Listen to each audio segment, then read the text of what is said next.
The outline of my talk is almost exactly the same as Ali's, and I'm going to be answering very much the same questions, but from the perspective of resource-limited settings, and then hopefully leading into some discussion time about how we move the transition research agenda forward. So firstly, who is transitioning? And Ali's already introduced you to the numbers. I've included 20 to 24-year-olds because some people think that or some definitions of adolescence go up to 25, and some people think that some people never transition out of adolescence. And also because in some settings where we do have youth clinics, patients actually only move to adulthood when they reach 25 years of age. So the total is 4.5 million, but who are we talking about when we talk about low-income settings? Here is a map of the world by country income group, and essentially the high-income countries are the blue countries. So we're talking about everywhere that's not blue. And if we superimpose our regional numbers, that means pretty much, with some exceptions, we're talking about everywhere except for Western Central Europe and North America. So clearly the large number, 3.4 million in sub-Saharan Africa, over 500,000 in Asia Pacific, nearly 250,000 in Latin America and the Caribbean, and smaller numbers in the other regions. So now that we know who's transitioning, what does transition mean for those patients living in low-income settings? Ali's already introduced you to this conventional definition of transition, which really focuses on patients moving from a pediatric to an adult locus of care, very much like passing a baton. And she's highlighted that this definition might not really work when we think about the models of care that we have much more commonly in resource-limited settings, which is completely integrated care, where children and adults are seen in primary care services from their first enrollment. So these patients generally will never see a pediatrician. They might see an MD only occasionally, perhaps at their first visit, perhaps when they start out, or if they're very sick. What we also see is something in between, which I've called supported pediatric or adolescent care, and that's where we have, for example, a special day of the week where the children are seen and perhaps fewer patients are booked on that day, or we have a corner of the clinic that's a little bit more adolescent-friendly where we look after the adolescents. And just to show you that this is the case, if we look at the IDEA Southern Africa data and our perinatally HIV-infected cohort, nearly 2/3 of them actually started treatment in primary care, and even those that did start at a specialist facility, 60% of them will have transferred to primary care before they're 18 years of age, so well before they're moving into adulthood. But irrespective of the model of care that we're using, transition is still taking place, and that's illustrated very nicely in this cartoon, and these two kids are chatting on the couch, and they say, first they make you button your own shirt, then they make you tie your own shoes. You've got to ask yourself, where's this all heading? And in the case of pediatric HIV care, where it's all heading is that we are expecting these patients to become autonomous and to take responsibility in the same way that adult patients do. As healthcare workers, we also start treating them differently. We see them without their caregiver, and we expect them to come to the clinic without their caregiver. We talk to them about different things. We talk to them about sex, and we talk to them about substances. We stop measuring their growth because we think they've stopped growing, and we start to record their clinic visit on an adult form rather than a pediatric form. When we think about doing research across these different settings, there are probably two key things we need to know. We need to know when transition happens, and we need to know what happens after transition. In the specialist model of care, it's really easy to know when transition happens because the children move on to another clinic and they're not there anymore. But it's very hard to track the outcomes after transition, as Ali has highlighted, because you need to link to data from a different clinic. In contrast, in the integrated model of care, it's really easy to track post-transition outcomes because the patients stay in the same clinic and you can continue to follow them up. But what might be much harder is to identify when transition is happening and when the healthcare worker has stopped seeing this child or adolescent as a child and starts seeing them as an adult. And so we might need to think of some innovative ways that we could collect that kind of information. Perhaps we need to record whether the patient came with their caregiver or not, or if we have a special day of the week, make a note of whether they've come on the pediatric or the adolescent or the adult day, and at the very least, we could record whether their visit was captured on a pediatric or an adult form. Transition's also different in different settings because the populations are different, and this is one of those nice world maps where the size of the countries is proportional to wealth. So if we think of the perinatally HIV-infected population, in resource-limited settings, they are younger, they have shorter treatment histories with exposure to fewer regimens, and the current cohort that's moving into adult care are generally long-term survivors from previous eras of poor access. But this group is a moving target, and they're going to change over time as increasingly we see children who are identified early in life and started on treatment early, aging up into adolescence and adulthood. And at this conference, there is a lot about this particular group of children. In the very next presentation, we're going to look at the global epidemiology of perinatally HIV-infected adolescents, and you'll be able to see how their characteristics are different in the different regions. There's a poster by Landon Meyer and colleagues looking at an adolescent cohort in Cape Town, which really highlights the limited drug exposures. Nearly 2/3 were on their initial regimen or only had one drug substitution, high infectious comorbidity, but shows very strikingly this effect of the moving target with marked age period cohort effects. And then later this afternoon and tomorrow, we're going to hear about comorbidities and complications. So that's the perinatally infected group. What about the horizontally infected group? Well, they're also different, and that's illustrated very nicely by these figures. On the left-hand side, we're looking at new HIV diagnoses in US youth, and 80% of those in 2014 were in MSM, and the majority in Black African Americans or Hispanic and Latino men. In contrast, in sub-Saharan Africa, we know that 40% of all new infections are happening in 15 to 24-year-olds, and 2/3 of those are happening in women. So it's easy to think that the entire low-resource epidemic is a female, largely heterosexual epidemic. I'd like to highlight that that's not true. We do know that in other regions, in Central and South America and Asia Pacific specifically, that MSM are a key population with new HIV infections. Things are also different because the adult services are different, and whereas in both cases we're transitioning patients into busy adult services, I'd like to argue that in resource-limited settings we are transitioning them into insanely busy adult services. And that's illustrated very nicely by this work done by the CIDES group, which was presented earlier this year at CROI, and it shows the visit burden of 150,000 adult patients that they'd accumulated by 2014, and you can see how that really is increasing year on year, and as we move to treat everyone irrespective of disease severity, it's going to increase even more. So as we think about adolescent transition, we also need to be thinking about adult services and how adult services are going to be changing to cope with this enormous visit burden. And a lot of people are talking about differentiated models of care for adults, and we need to think about how adolescents transitioning into adult care fit in with that, and I'm going to be coming back to that later in the talk. And then perhaps the most obvious difference is that the resources are different.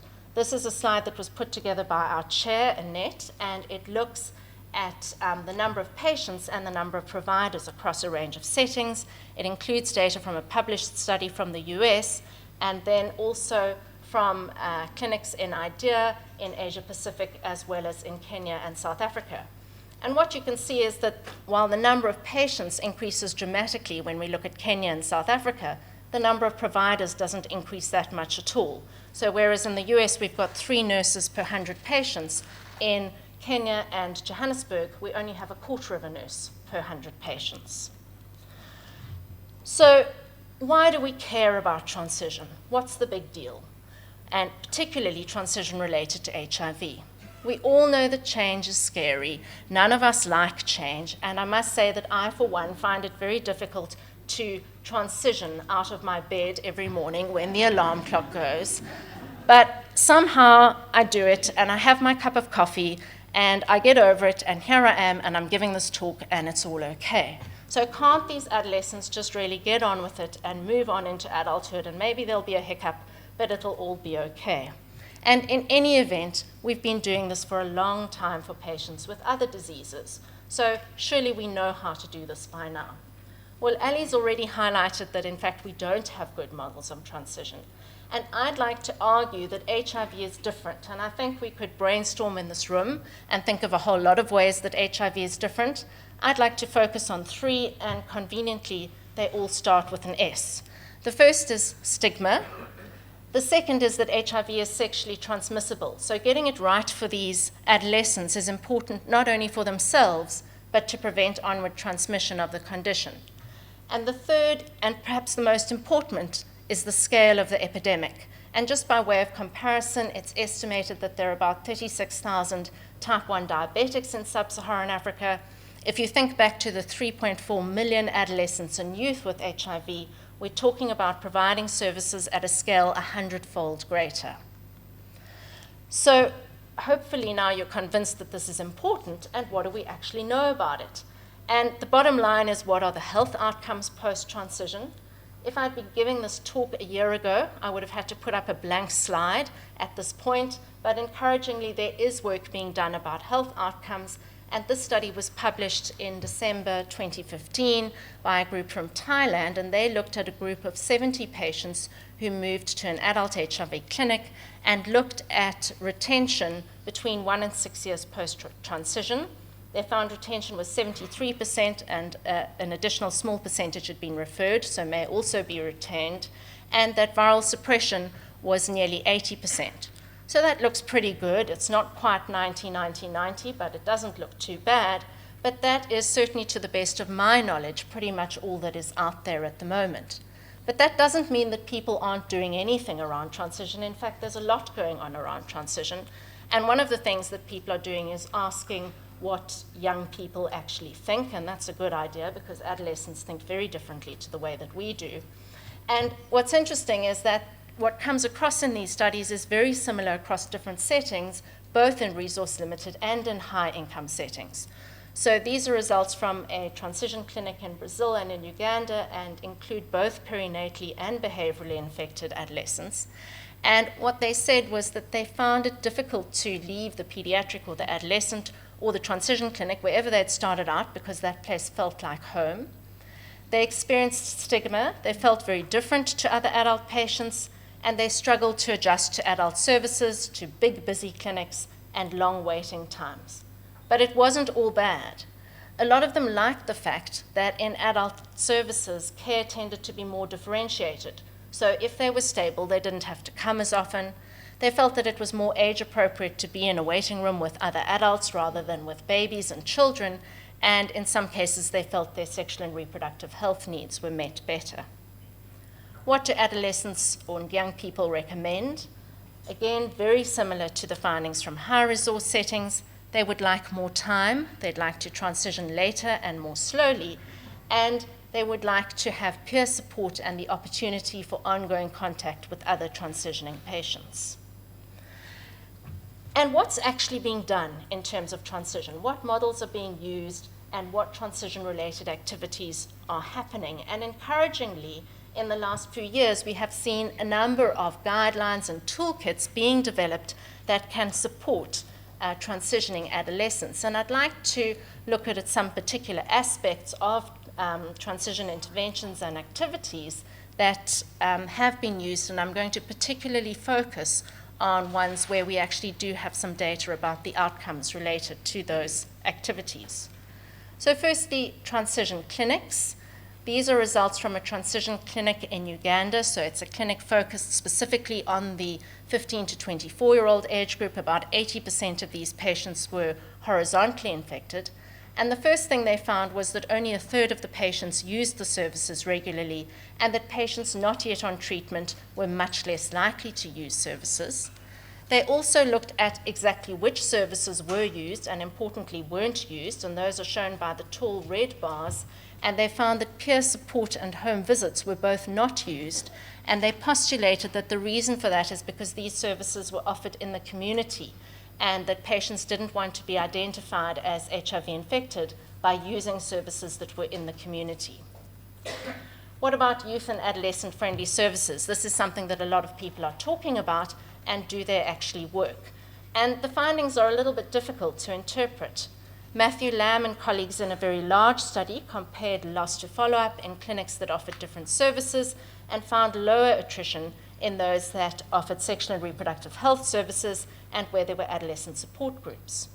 Chloe Teasdale then looked at an area in Kenya where youth and adolescent-friendly services were implemented for the first time, and very nicely in her study, the services were implemented in some clinics, but not in others, so she could compare between them, and she actually found no difference in retention either before ART or in patients newly starting ART. And then later this afternoon, we're going to hear from Brian Zanoni about their experience with adolescent-friendly services in an HIV clinic in South Africa. So it seems we need to think a little bit more about what exactly it is about youth and adolescent-friendly services that might promote retention in care and better outcomes.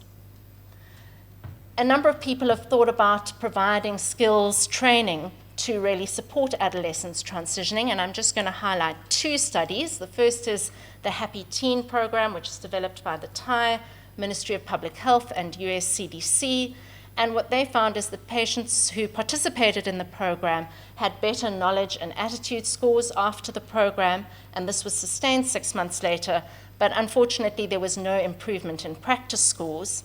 And then another transition training program is being presented at this conference by Alison McKenney and colleagues. And this training program focuses not just on HIV-related skills, but particularly on life skills that one might need for adulthood, such as how to gain financial security. And when they looked at their graduates, they found that a number of them either enrolled or re-enrolled in education, shown in purple in the pie. A number of them obtained employment, shown in red, and very importantly, around half of them actually became mentors for other adolescents who were transitioning. Lastly, I'd like to talk about group-based transition and link that to talking about differentiated care and take you back to the Thai study, because their transition model was actually a group-based transition model. So every year they would identify the patients who need to transition that year. They would have group meetings pre-transition.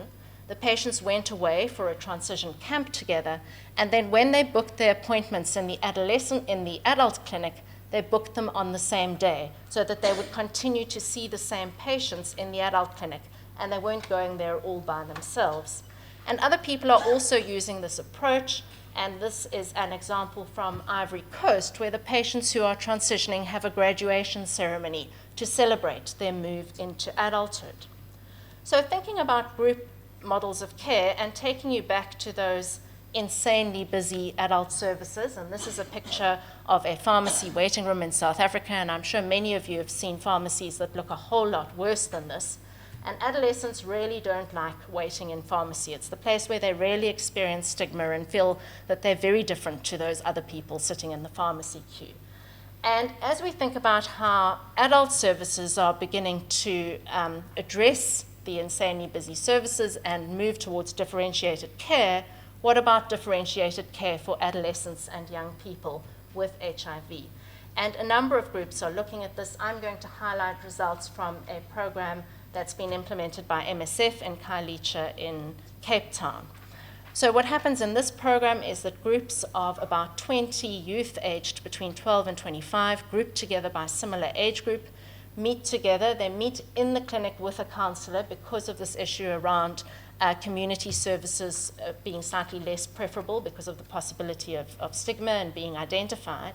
What's a little bit different to conventional adherence clubs is that they don't just include stable patients on ART, they actually include patients who are newly initiated and patients not yet on ART, because it's actually the latter two groups that probably need the most support, and the stable patients may be able to assist in providing that.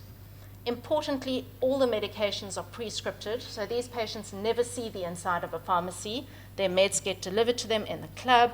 Because they're young people, they each have their own WhatsApp group, and they keep in touch with each other, and if somebody's late for the club meeting, they'll contact that person and find out where they are. And then when they get to age 25 and they have to move fully into adult care, they transition together as a group.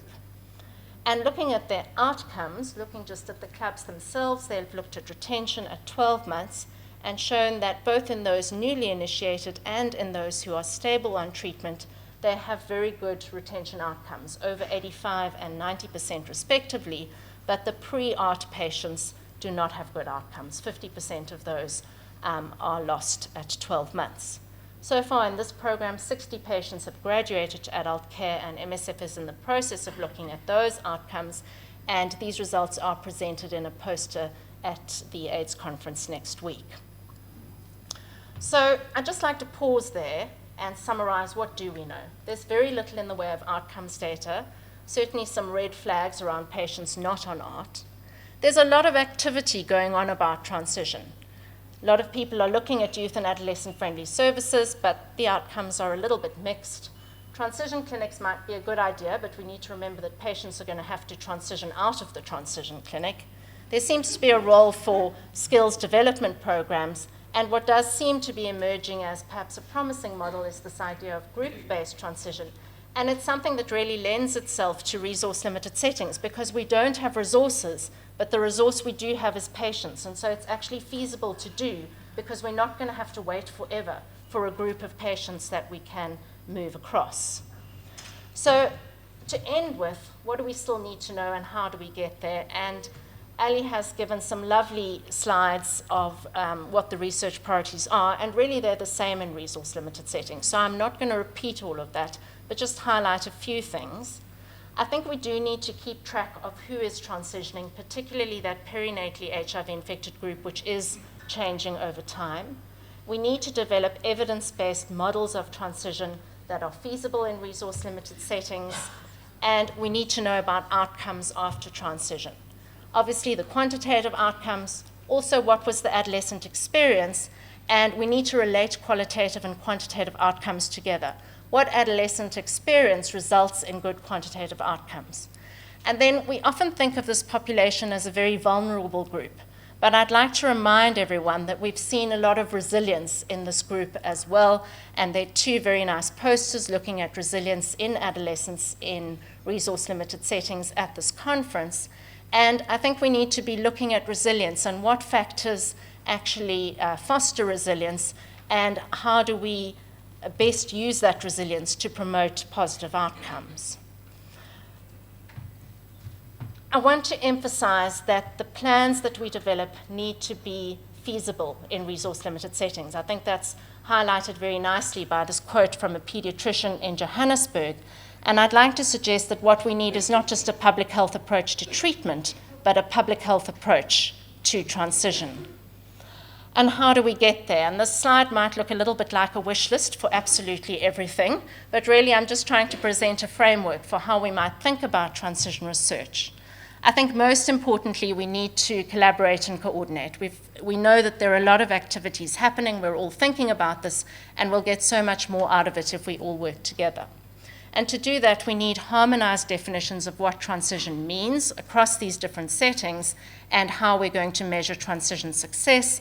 And then we need to do the hard work of actually doing the research. And I think we need to do this at three levels.